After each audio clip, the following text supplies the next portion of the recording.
ಇನ್ನು ಒಂದೋ ಎರಡೋ ಸಮಸ್ಯೆಗಳು ನೋಡಿ. ಡೇಟಾ ಆಪರೇಟರ್ಸ್ಗೂ ಕೂಡ ಸಂಬಳ ಸಿಗ್ತಾ ಇಲ್ಲ, ಒದ್ದಾಡ್ತಾ ಇದ್ದಾರೆ. ಹಾಸನದಲ್ಲಿ ಡೇಟಾ ಆಪರೇಟರ್ಗಳಿಗೆ ಸಂಬಳವೇ ಸಿಕ್ಕಿಲ್ಲ 6 ತಿಂಗಳಿಂದ. ಹೆಂಗೆ ಈ ಫ್ಯಾಮಿಲಿಗಳು ನಡಿಬೇಕು ಹೇಳಿ? ಡಿಪೆಂಡೆಂಟ್ಸ್ ಇರ್ತಾರಲ್ಲ ಅವ್ರ ಮೇಲೆ, ಪಾಪ ಸಂಸಾರ ಇರುತ್ತಲ್ವಾ. ಜಿಲ್ಲೆಯಲ್ಲಿ 32 ಡೇಟಾ ಆಪರೇಟರ್ಗಳು.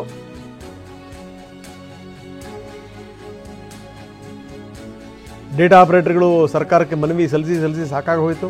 ಮಾರ್ಚ್ 5ರವರೆಗೆ ಅವರಿಗೆ ನೋಡಿ, ಇಲ್ಲಿ ತನಕ 6 ತಿಂಗಳಿಂದ ಸಂಬಳ ಇಲ್ಲ ಅವರಿಗೆ, 6 ತಿಂಗಳಿಂದ. ನಮಗೆ 6 ತಿಂಗಳಿಂದ ಗೌರ್ಮೆಂಟ್ ಕಡೆಯಿಂದ ಏನು CMS ಕಂಪ್ನಿ ಮೂಲಕ ನಮಗೆ ಸಂಬಳ ಆಗ್ತಿತ್ತು ಅದು ಆಗಿಲ್ಲ. ಆಲ್ಮೋಸ್ಟ್ 6 ಮಂತ್ಸ್ ಆಯಿತು.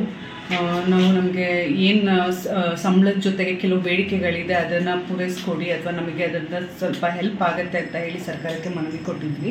ಅಕಸ್ಮಾತ್ ನಮಗೆ ಏನು ಸಂಬಳ ಆಗದೆ ಇದ್ದ ಪಕ್ಷದಲ್ಲಿ ಮುಂದಕ್ಕೆ ತಿಳಿಸ್ತೇನೆ ನಾವು ಮುಂದೆ ಸ್ಟ್ರೈಕ್ನ ಏನು ಮಾಡಬೇಕು ಅಂತ ಹೇಳಿ ಫ್ರೀಡಮ್ ಪಾರ್ಕಲ್ಲಿ ಮಾಡಬೇಕು ಅಂತ ಹೇಳಿ ಡಿಸೈಡ್ ಮಾಡಿದ್ದೀವಿ.